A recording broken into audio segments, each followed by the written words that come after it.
اعوذ باللہ السمیع العلیم من الشیطان الرجیم، بسم اللہ الرحمن الرحیم، الحمدللہ رب العالمین والصلاة والسلام علی رسولہ الکریم واہل بیتہ الطیبین الطاہرین ولعنۃ اللہ علی اعدائہم اجمعین، اما بعد، قال الامام الرضا علیہ الصلاۃ والسلام: علیکم بصلاح الانبیاء، قیل وما صلاح الانبیاء؟ قال الدعاء۔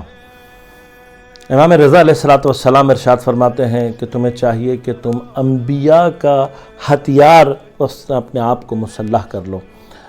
تو لوگوں نے پوچھا کہ انبیاء کا اسلحہ کیا ہے؟ امام نے فرمایا الدعاء، حتی انبیاء کا سلاح دعا ہے۔ لہذا آپ قرآن کریم میں توجہ فرمائیں گے کہ پروردگار نے انبیاء کی دعاؤں کو مسلسل قرآن میں ذکر فرمایا ہے، اور بہت ساری جگہوں پہ اللہ تبارک و تعالی حتیٰ اپنے انبیاء کو سکھاتا ہے کہ دعا کیسے کرو۔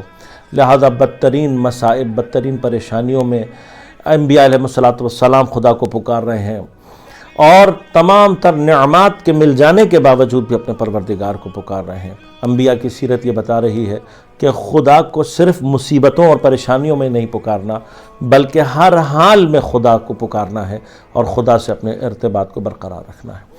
عزیزان گرامی قدر، خدا کبھی یہ نہیں چاہتا کہ ہم اپنی پریشانیوں میں اس کو نہ پکاریں، ہم اس سے اپنی حاجات کو طلب نہ کریں، ہم اپنے لیے آسائش کو اس سے طلب نہ کریں۔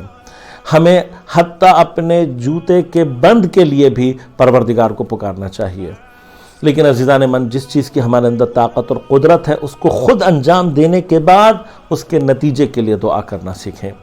ثانیاً، اپنی حاجات، اپنے پریشانیوں اور مشکلات کے علاوہ بھی پروردگار سے اپنے رابطے کو برقرار رکھنے کے لیے دعا کے فن کو سیکھیے، اور دعا کا فن اہل بیت علیہ السلام سے زیادہ بہتر ہمیں کوئی نہیں سکھا سکتا۔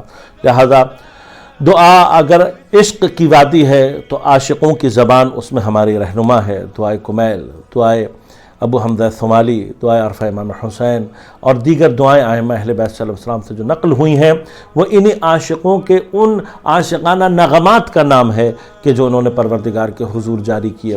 ہمیں چاہیے کہ ہم اپنی زندگی میں سے تھوڑا سا موقع نکال کر ان دعاؤں کو پڑھا کریں، اپنی عام زندگی میں بھی ان کو جاری کریں اور ان کے مطالب پر غور و فکر کریں۔ والسلام علیکم ورحمۃ اللہ وبرکاتہ۔